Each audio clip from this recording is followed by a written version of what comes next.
Vamos, meus amores, dar início aí à nossa atualização jurídica em processo do trabalho. O que aconteceu nesse último semestre em processo do trabalho? Bom, a gente, desde a última atualização jurídica, tem falado muito sobre as teses do TST e quase não estamos conseguindo entrar em outra jurisprudência que não sejam as teses do TST. Por quê? O TST tem realmente se debruçado sobre a uniformização da sua jurisprudência, então nós temos muitas teses vinculantes e, por serem vinculantes, elas passam a ser até mais importantes do que a gente visitar a própria jurisprudência em si, que não é, né, obrigatória, salvo nesses casos. Então, por isso, eu reservei aqui hoje vários julgados que foram uniformizados, tá? Alguns deles foram apenas confirmações de algumas orientações jurisprudenciais e súmulas, mas por conta da reforma trabalhista existia sim uma dúvida, né, sobre algumas dessas súmulas e algumas dessas OJs. Com o advento da tese vinculante, essa dúvida ela sana, né, ela para. Por quê? Quando veio a reforma trabalhista, se vocês se lembrarem, foi inserido lá no artigo 702 uma linha nova que exigia para que o TST viesse a criar súmulas ou orientações jurisprudenciais. Na verdade, orientações jurisprudenciais elas passariam a ser praticamente inadmissíveis, né? E as súmulas, que essas sim vêm do pleno, elas somente seriam possíveis após a matéria passar 10 vezes por unanimidade em todas as turmas e etc. O que tornava extremamente difícil a uniformização da jurisprudência e o que fez com que o TST de 2017, fim de 2017 para cá, ficasse com as mãos atadas por conta desse dispositivo, que veio a ser declarado inconstitucional apenas em 2023, tá? Mesmo assim, sem entrar na seara de súmula ou não súmula, o TST unificou os julgamentos em teses repetitivas, né, em teses de julgamentos repetitivos, e isso passou a ser a forma que ele hoje encontrou de unificar a jurisprudência, pois não há nenhum questionamento de que essas teses elas são vinculantes e de observância obrigatória por todos os magistrados. Então, vamos visitar aí o que o TST decidiu em sede de processo do trabalho. Nesse último semestre foram muitas teses, tá? Nós já estamos a 300 e tanto, né? Então, a cada encontro desse aqui, a gente vai vendo o que naquele semestre aconteceu e tem acontecido bastante coisa. Vamos lá para a nossa primeira tese, a tese 231, que trata da insalubridade. Seguindo o que eu acabei de falar para vocês, essa é uma tese que confirma uma orientação jurisprudencial que a gente já tinha, tá? Vem lá. A realização de perícia é obrigatória para a verificação da insalubridade. Sim, porque isso está no artigo 195 da CLT. Então, sempre que houver pedido de adicional de salubridade, é imperiosa a realização de perícia médica, ou de perícia ambiental, perdão. De perícia ambiental. Está lá no artigo 195 da CLT. Então, mesmo que haja aí uma revelia, eu preciso realizar a perícia quando houver pedido de adicional de insalubridade. Isso porque cabe ao perito verificar se aquele ambiente contém algum dos agentes químicos, físicos ou biológicos enumerados na norma do Ministério do Trabalho como insalubres e definir, portanto, o grau dessa insalubridade segundo essa mesma norma que é a NR15 do Ministério do Trabalho. Então eu preciso que um expert vá até o local, avalie e diga. Acontece que nem sempre essa avaliação em loco é possível. Por quê? Porque não é mais possível, não existe mais o setor, ou porque não existe mais a empresa, foi desativado o local. E nós tínhamos, portanto, a OJ 278 já dizendo isso.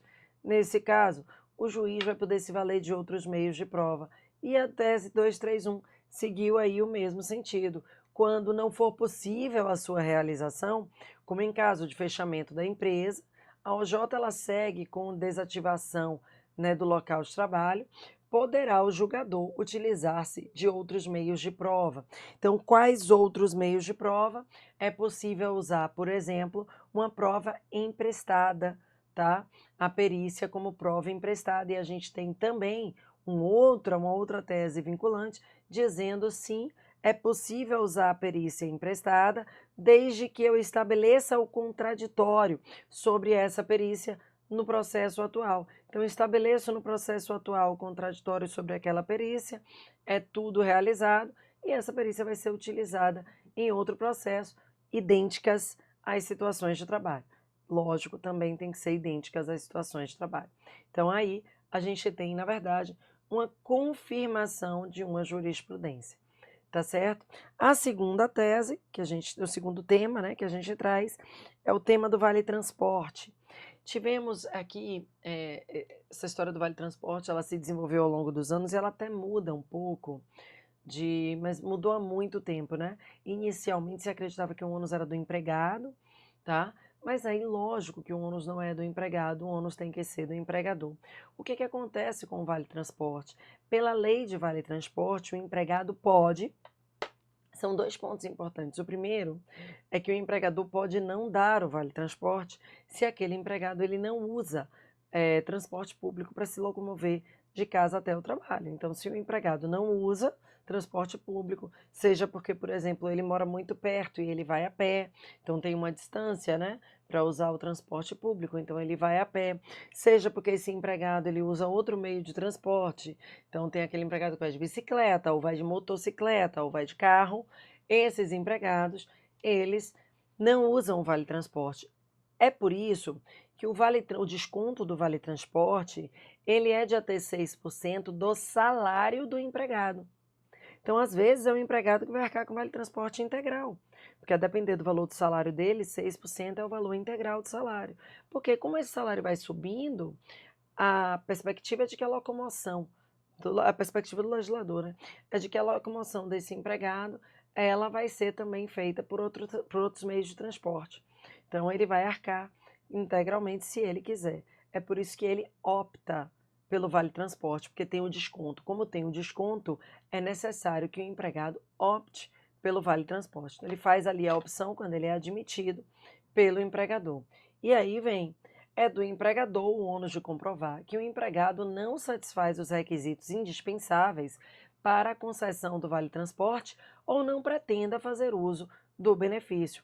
Então, ou esse empregador vai provar que ele não usava transporte público para ir trabalhar, seja porque ele morava muito perto e ia andando, ou ele usava outros meios, ou o empregador traz ali a não opção desse empregado pelo Vale Transporte.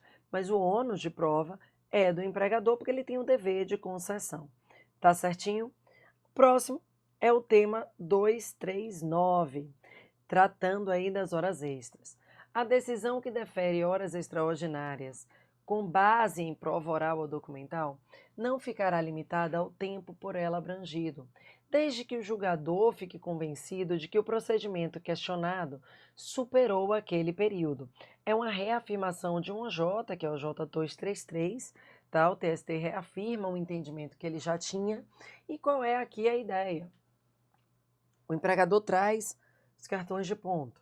Traz os cartões de ponto de 90% dos meses, tá? E se verifica ali que o empregado realmente não fazia hora extra.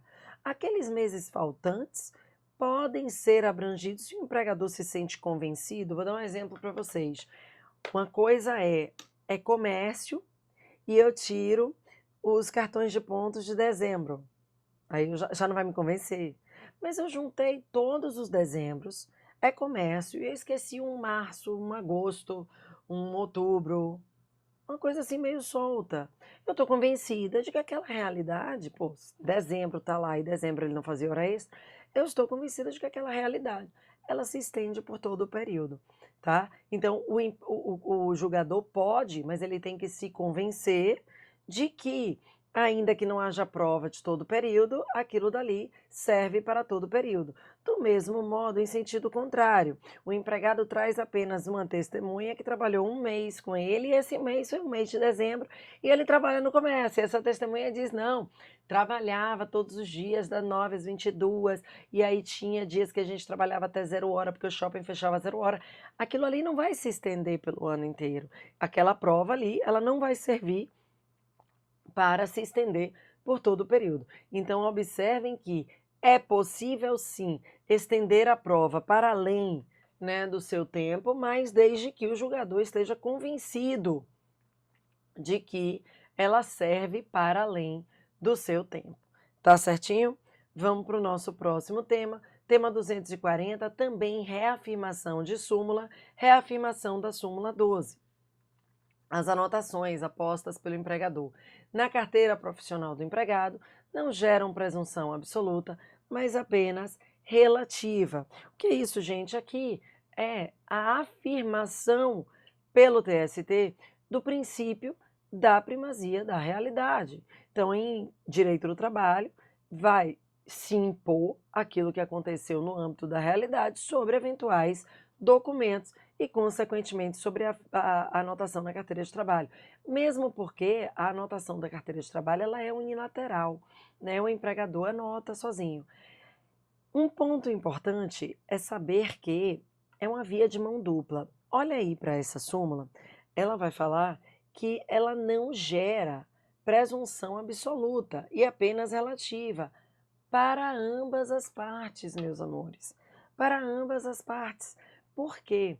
Porque a gente está enfrentando agora, historicamente já tinha, mas você tinha o seguinte, aquele empregado que, por exemplo, eu peguei um caso há muitos anos atrás, de um cara que precisava tirar visto americano e o empregador não, o amigo tinha uma empresa e assinou a carteira dele para ele usar para a retirada do visto americano. Ele não contou conversa, ele entrou com reclamação trabalhista, tá? E aí pediu o reconhecimento do vínculo. Então, do mesmo jeito, né, que a gente tem o princípio da primazia da realidade, para o empregado dizer que aquela assinatura não é verdadeira, porque é além daquilo dali, porque é diferente daquilo dali, o empregador também pode ir atrás do princípio da primazia da realidade e comprovar, por exemplo, que era uma situação dessa. Ou eu peguei uma ação em que, em conluio com a pessoa do RH, o salário da carteira era super mais alto do que o salário efetivo. Hoje, com o E-Social, é uma situação muito mais complicada, né? Porque naquela época você podia assinar e não necessariamente recolher o INSS, hoje já fica quase impossível, né, fazer isso daqui. Mas a gente tem também, atualmente, eu tenho visto, já peguei 3 ações assim, gente que teve a carteira assinada sem ter, eu nunca trabalhei para essa pessoa jurídica, e minha carteira está assinada por ela. Tá? Eu não sei exatamente o que é que há por trás disso, não sei se foi um erro de sistema, né, do próprio E-Social, e aí você conhece gente que vai fazer alguma coisa, quando vê, não, minha carteira está assinada. Simplesmente está assinada. E a gente tem tido ações na Justiça do Trabalho de declaração de nulidade do contrato de trabalho propostas pelo empregador dizendo nunca trabalhei para essa empresa, preciso que tire essa assinatura aqui, tá? E aí foram assinaturas que surgiram, né, na carteira de trabalho desses empregados, tá ok? Eu acredito que tenha sido uma situação dessa que levou aí a esse tema repetitivo. O 272 trata do abono pecuniário. O que é isso? O abono pecuniário é aquela possibilidade que o empregado tem de converter 1/3 do período das férias em dinheiro. Tá? O abono pecuniário é isso. Então, eu vou converter 1/3 das férias em dinheiro. O famoso vender 10 dias, né? Que não necessariamente são 10, depende do período de férias que você tem, e você vai poder converter até 1/3 em abono pecuniário. E esse abono pecuniário, ele é um direito potestativo do empregado. O empregado tem esse direito potestativo de converter até 1/3 das férias em abono pecuniário, desde que ele faça esse requerimento do período no período previsto em lei, né, que até o final do período aquisitivo, tá? Então você tem ali até 1 mês antes do final do período aquisitivo para pedir essa conversão do abono pecuniário. Só que, como é que o empregador vai provar isso daí? É ele que vai provar. É do empregador o ônus de prova relativo à opção do empregado em converter 1/3 do período de férias em abono pecuniário, previsto no artigo 143. Então, aos olhos do empregado é um direito potestativo, mas tem empregador que impõe. Ah, não, você vai vender 1/3 do período de férias. Então, esse empregador ele vai ter que provar que o empregado efetivamente queria converter 1/3 de férias em dinheiro. Tá ok? De novo, o ônus de prova é o tema 273, tá? Do FGTS. Esse tema diz o seguinte: É do empregador o ônus de prova em relação à regularidade dos depósitos do FGTS, pois o pagamento é fato extintivo do direito do autor, tá? Aqui, com todo respeito ao TST, que tá certíssimo, tá? Tá certíssimo. De fato, o ônus é de quem alega, a alegação de quitação, eu tenho que trazer prova da quitação, né? A quitação tem que ser provada por aquele que quitou. Porém, gente, o que que acontece? O empregado, ele tem o extrato do FGTS dele na mão, no aplicativo do FGTS. E o empregador, como ele faz aquele pagamento mensal ali que vai para os empregados todos, ele não consegue ainda no sistema retirar o extrato do empregado. Então isso causa problema para a gente, justiça. Porque o empregador vem, doutora, a gente não está conseguindo, porque já mandou ele embora, a gente não consegue acessar o extrato dele do FGTS, a gente gostaria que a senhora fizesse o quê? Oficiasse a Caixa Econômica Federal para mandar. Ô, gente, o empregado com isso na mão. Empregado com isso na mão. Então, tem empregadores que o RH é cuidadoso e tira esse extrato antes de mandar o empregado embora, porque aí parece que tem acesso e etc. Depois que você mandou, tem um prazo. E aí, às vezes, a ação vem depois, ele não tirou esse extrato, e aí ele não consegue mais tirar, e aí é complicado. Então, o ônus é de fato do empregador, mas o empregador tem o ônus da quitação. Então, o ônus de provar que pagou. Aí ele vai trazer um catatal do documento, que é o pagamento mensal dele para todos os empregados. Ou a gente vai ter que oficiar a Caixa Econômica para ver esse extrato. Quando, né, se a gente for observar o próprio 373 do CPC, que foi copiado no 818 da CLT, a gente vai ter que esse ônus de prova a gente pode aplicar sim a inversão e o empregado trazer esse extrato para a gente, provando o mês em que não houve depósito, porque ele tem o extrato na mãozinha dele no aplicativo de celular, que hoje todo mundo tem um aplicativo da Caixa, tá? Mas aqui é uma situação clara em que o ônus sim é do empregador, mas que é perfeitamente possível a gente fazer a inversão do ônus e determinar que o empregado traga esse extrato, que para ele é tão mais fácil, considerado o princípio da aptidão para a prova, tá certo? Vamos aí para o nosso próximo tema, o tese 21, né? A tese 21 veio tratar aí da gratuidade de justiça e firmou vários pontos muito importantes para a gente. O primeiro é que, independentemente de pedido da parte, o magistrado trabalhista ele tem o poder dever de conceder o benefício da justiça gratuita às pessoas que preenchem um critério objetivo de concessão da justiça gratuita. Qual é esse critério objetivo? Receber salário igual ou inferior a 40% do teto dos benefícios pagos pelo regime geral da Previdência Social. O empregado está nessa situação, então, por exemplo, ele está desempregado, mesmo que a parte esteja desempregada, ou é um ex-empregador que está desempregado e que não tem mais a empresa e etc., o magistrado deve sim conceder o benefício da justiça gratuita de ofício, tá? Porque o próprio 789 da CLT prevê a possibilidade do magistrado trabalhista conceder de ofício a gratuidade de justiça. O pedido de gratuidade de justiça formulado por aquele que perceber salário superior a 40% salário, 40% do limite do regime geral, ele viria acompanhado pelo texto da CLT da necessidade de prova de que ele tem suficiência econômica para arcar com os custos do processo sem prejuízo do sustento próprio da família. Aqui o TST trocou e disse que para provar basta o documento particular firmado, ou seja, a assinatura dele de que não pode, usando aí a lei penal e as penas do Código Penal para essa falsidade. E terceiro, se tiver impugnação à pretensão de gratuidade da parte contrária, que venha acompanhada de prova, de novo, a prova pode ser esse documento particular firmado pela parte, o juiz dará vista ao requerente dessa impugnação, tá? Decidindo após o incidente de gratuidade. Tá certinho? Vamos para o tema 305, pluralidade de advogados. Havendo pedido expresso de que as intimações e publicações sejam realizadas exclusivamente em nome de determinado advogado, a comunicação em nome de outro profissional constituído nos autos é nula, salvo se constatada a inexistência de prejuízo. Claro, não há nulidade se não houver prejuízo. Tem uma pluralidade de advogados se há o pedido expresso de que a notificação seja feita em nome de um deles, haverá nulidade se a notificação for feita em nome de outro. desde que não haja prejuízo, porque não há nulidade se não houver prejuízo.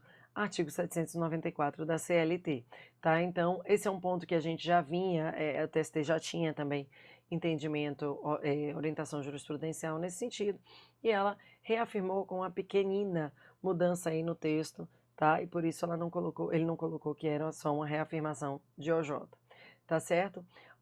Tema 310, contribuição previdenciária, acordo homologado, sem reconhecimento de vínculo de emprego. Aqui, gente, foi uma reafirmação de um OJ certíssima, tá? Por quê? Logo que eu tomei posse, inclusive, eu sentia muita agonia disso, né? Vinha com acordo e a pessoa dizia assim, eu estou pagando aviso prévio, não sei o que, não sei o que. Não, mas eu não estou reconhecendo o vínculo. Se você não está, ainda pagava a indenização da FGTS. Se você não está reconhecendo o vínculo com ele, meu amor, minha ternura, deixa eu te explicar, lindinho, você não pode estar pagando a FGTS para essa pessoa, não tem como, né? Discriminar como FGTS se você está dizendo que não houve vínculo entre vocês. Então, o TST já tinha um OJ dizendo que isso não é possível, óbvio, né? Eu posso pagar dano moral? Pode, porque existe dano moral na relação de trabalho. Agora, posso pagar uma outra indenização da lei civil? Pode, porque existe, né? Indenizações da lei civil. Mas direitos trabalhistas não, porque você está dizendo que ele não é seu empregado, tá? Então, foi reafirmada aí a OJ 398, nos acordos homologados em juízo, em que não haja o reconhecimento de vínculo empregatício, é devido o recolhimento da contribuição previdenciária mediante a alíquota de 20% a cargo do tomador e 11% a cargo do prestador de serviço, na qualidade de contribuinte individual, sobre o valor total do acordo, respeitado o teto de contribuição. Inteligência do parágrafo 4º, do artigo 30, do inciso 3º do artigo 22 da Lei 8.212, tá? Nem mesmo a previsão de que o valor ajustado refere-se à indenização civil afasta a incidência das contribuições devidas à Previdência Social.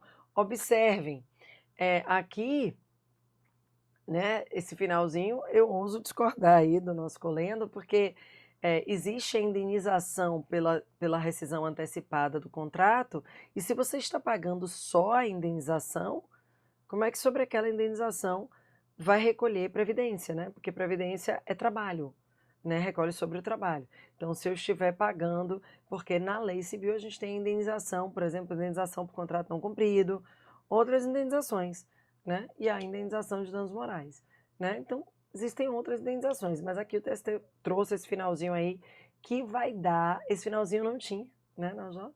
Esse finalzinho aí que vai dar muita dor de cabeça pra gente nos próximos meses, que isso daí é uma coisa muito comum, acontece todo dia, tá? Vamos lá para o nosso próximo tema, o tema 307. O exercício do cargo de gerência ou de função de confiança não constitui causa de suspeição da testemunha, salvo quando houver ausência de isenção de ânimo para ser ouvida no processo ou quando a testemunha enrolada detiver poderes de mando e gestão equiparados aos do empregador. Observem que o TST mudou um pouquinho seu entendimento, né? Porque eu vou deixar até ele aí na tela para a gente ir vendo ponto a ponto. Ele sempre entendeu que o simples fato de exercer cargo de confiança não era suficiente para gerar suspeição da testemunha, tá? É sempre possível afastar a oitiva de uma testemunha quando houver isenção de ânimo. Então, por exemplo, quando tiver assédio moral do gerente e o gerente vai ser ouvido, claramente em virtude do direito de regresso, essa pessoa não é nenhum monge budista que vai chegar lá e não vai ter um ânimo sobre o que ele está falando. Além do que, ele não é obrigado a, sob juramento, dizer eu assediei, porque a gente não pode exigir isso de uma pessoa, porque a ninguém é obrigatória a confissão de fato contra si mesmo, tá? Então, aí é uma situação que a gente vê claramente que não há isenção de ânimo, certo? Esse finalzinho é que veio.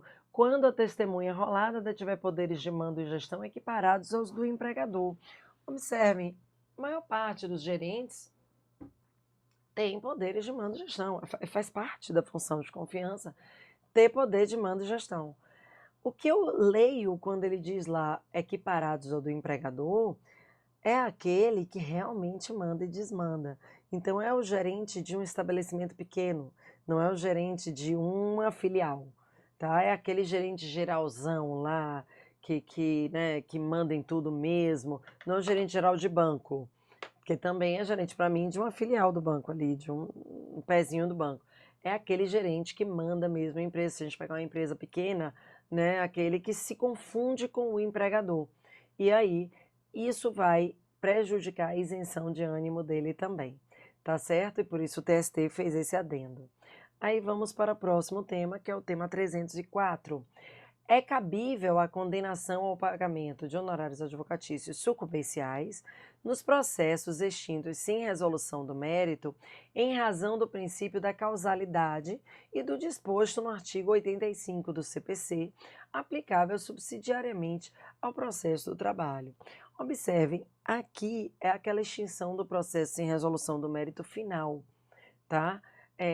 Isso daqui vai gerar mais uma tese falando se o arquivamento está incluído, né? Porque no arquivamento o processo nem andou, ele não andou nem um pouco, né? O que o TST está dizendo é cabe na extinção do processo sem resolução do mérito a condenação em honorários sucumbenciais, certo? Então cabe sim, estava lá no CPC, a CLT não falou sobre isso, né? Então a gente vai ficar com essa possibilidade aí no processo do trabalho, mas a gente tem que aliar essa possibilidade também à questão da ADI, que retirou, o número fugiu agora, 5766, pronto, da ADI 5766, que retirou, né, a possibilidade de condenação em honorário no caso de concessão da gratuidade de justiça. Vai ter a suspensão e tem 2 anos para retirar a gratuidade e executar aquele valor. Então, de qualquer jeito, a gente continua com a questão da gratuidade aliada a isso daí, tá certo? Nosso próximo tema é o tema 287. Eu sei que prescrição é mérito e que, portanto, prescrição é direito do trabalho e não processo do trabalho, mas eu quis trazer essa daí porque fala do cômputo do prazo prescricional da pretensão, tá? Então, fica ali entre nós dois, né? Reafirmou aí a súmula 156. Da extinção do último contrato começa a fluir o prazo prescricional da pretensão em que se objetiva a soma de períodos descontínuos de trabalho. O que é isso? O que é isso? O amiguinho ele tem períodos descontínuos de trabalho, mas ele alega unicidade contratual. Tá? Então, sim, termina um contrato e começa outro, mas ele alega unicidade contratual.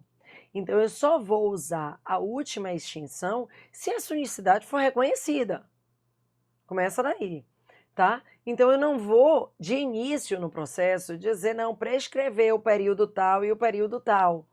Eu não vou poder fazer isso, porque o pedido é de unicidade. Então, o primeiro ponto a ser avaliado nesse caso é a unicidade contratual, sim ou não. Reconhecida a unicidade contratual, é do final que vai se contar o prazo prescricional de 2 anos, tá? Por quê? Porque, sobretudo, quando veio aquela previsão de quitação na CLT, lá no 477B, a gente vai ter a visão do empregador de ir, eu vou finalizando aqui o contrato, e aí eu vou contando 2 anos. E não é assim. Foi isso que a súmula já trazia para a gente e que o TST, então, reafirma agora. Se há uma unicidade contratual, é da última, vai contar a prescrição. Lógico que os 5 anos não vai ter jeito, né? Mas é do último que eu vou contar os 2 anos. Se essa unicidade, por outro lado, não for reconhecida, por quê? Porque houve período em que ele não trabalhou. Então, às vezes, esse cara parou de trabalhar ali por 2 meses e volta, né, fica 2 meses afastado e volta, e aí a unicidade contratual não é reconhecida, aí sim, do fim de cada 2 anos, tá certo? Mas se a unicidade contratual for reconhecida, o que a gente vai ter é essa contagem a fluir do fim do último contrato. Tema 286 reafirma a súmula 8, que trata da juntada de documento na fase recursal, tá? É possível juntar documento na fase recursal trabalhista? Sim, sim, quando esse documento for o que a gente chama de documento novo. Quem é o documento novo? É aquele que, em que pese anterior, o empregador não tinha conhecimento, ou é aquele que efetivamente foi produzido após a decisão. Então aí a gente vai ter o documento novo passível de juntada na fase recursal, certo? E mais um tema para a gente, o 283, que prevê que a decretação da recuperação judicial, por si só, não presume a incapacidade financeira para a concessão da gratuidade de justiça. É preciso que essa empresa prove, olha, tô mal mesmo e tô precisando de gratuidade. E aí ela vai pedir a gratuidade. O simples fato de estar em recuperação não gera uma presunção de necessidade de concessão da gratuidade de justiça. Tá ok, meus amores? Esses foram os temas que o TST trouxe aí em processo no nosso último semestre e que a gente, então, atualizou vocês, né, dentro daquilo que também já existia. O que é que o TST reafirmou? O que é que ele continua pensando igual? O que é que ele vai continuar reafirmando? Tá ok? Lembrando que esses temas eles são todos vinculantes, né, e de observância obrigatória. Continue se atualizando aí na nossa semana de atualização. Um beijo no coração de vocês e até a próxima.